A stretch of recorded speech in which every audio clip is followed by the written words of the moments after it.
My name's Callum McRae, and I was the director of the film No Fire Zone, The Killing Fields of Sri Lanka.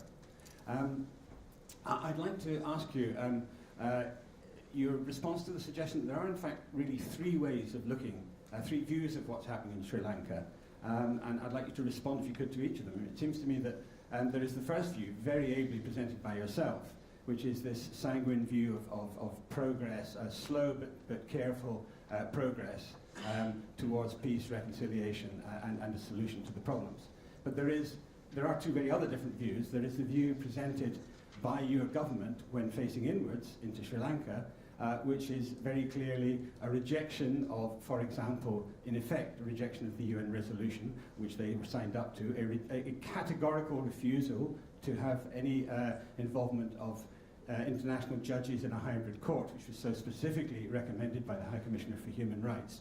That's not a divergence of view, that's a categorical statement from your government. And a view that there will not be allowed to be, under any circumstances, any questioning of the singular majority state, with all the injustices that involves, and which in fact, were part of what caused the war in the first place. And finally, there's a third view, which is the view of the people in the excuse me, in the Tamil North and East, which is that there is no real, genuine progress that they can see. They are still surrounded by the military. They still have not been told, despite all the promises and the admissions by the military, they haven't even been given the names of the people who were taken prisoner. There is no real progress in the thousands of missing people. The land has still not been returned in most cases. A child who grew up during the war has since then been told, wait for the international community, wait for the government, things are changing. But every day sees British singular troops patrolling, hear stories of their mother or their sister being raped or sexually assaulted, and a constant climate of violence and oppression. And that is very, very dangerous for the future. And those three views are very, very different. And the danger I'd put to you specifically is that your presentation of this sanguine view of the future to the international community actually allows Sri Lanka to avoid confronting those incredibly dangerous contradictions within the country itself. No, Ms. Macklem, I would say that we are confronting all these problems on a daily basis, and we do know that the reconciliation process has not achieved all its objectives, but within this short period, actually period of 18 months since the new government was brought into power in August of 2015, we have made a remarkable difference in the North. I mean, I would say, even though things are not 100% as they ought to be, we have returned.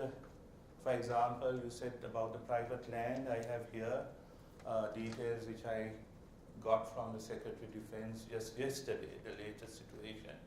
Within the last 2 years, we have returned nearly 3,860 acres of land in the north, private land, which was taken up by the military during the 30-year war. State land has also been, which was used by the military, has also been returned, nearly 31,000 acres. And in the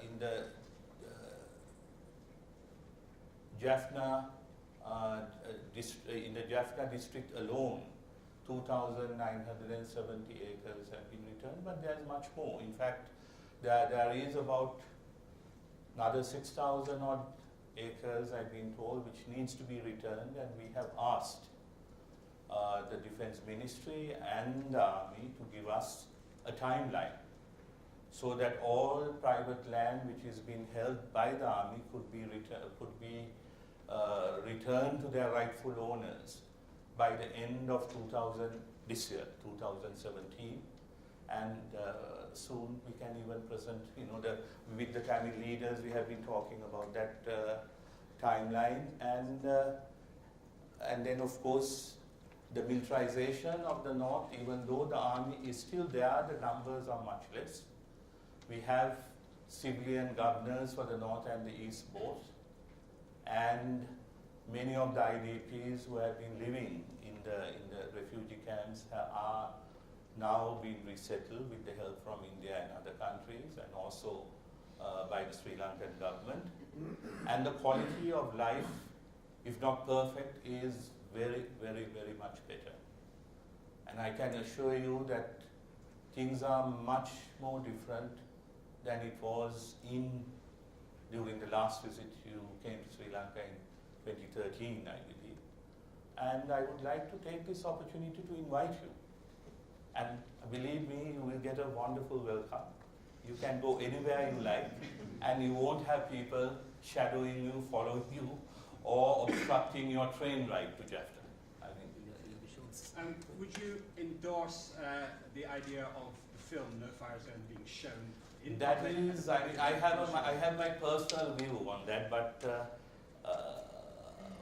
I cannot express it here. You see, you have seen the film. Of course. And actually, I saw it in the height of all that controversy when I was in the opposition, and I did show it on my iPad to many of my activists in my own constituency. About, 25, 30 of my key activists at that time. I showed it to them. These were battle-hardened, weather-hardened men, but when they saw it, they cried. When they actually cried. And one of them said, could this have really happened in our country? So I'm sure a time will come when the people of Sri Lanka will have an opportunity to see your film. I don't know how to get to the last thing, but isn't it possible? Is there any real reason why it cannot be shown now? And wouldn't that help the process of reconciliation if the Sinhalese majority, who were lied to consistently by the previous government, could actually see the truth of what happened and actually open their hearts to finding a solution which would benefit all the people of Sri Lanka? Yes, at the moment we really are giving priority to ensure that the new constitution comes into being. And we really don't want to break the camel's back by introducing a new straw. We have time. Believe me, because we are trying to do something which no government has done before. As many of you say, there have been U-turns so many times before. So I'm hoping, hope against hope, that it won't happen this time. Because as I said, it is a chance of a lifetime Sri Lanka has. We may never get this chance again, especially the two principal parties and a very moderate Tamil leadership working together.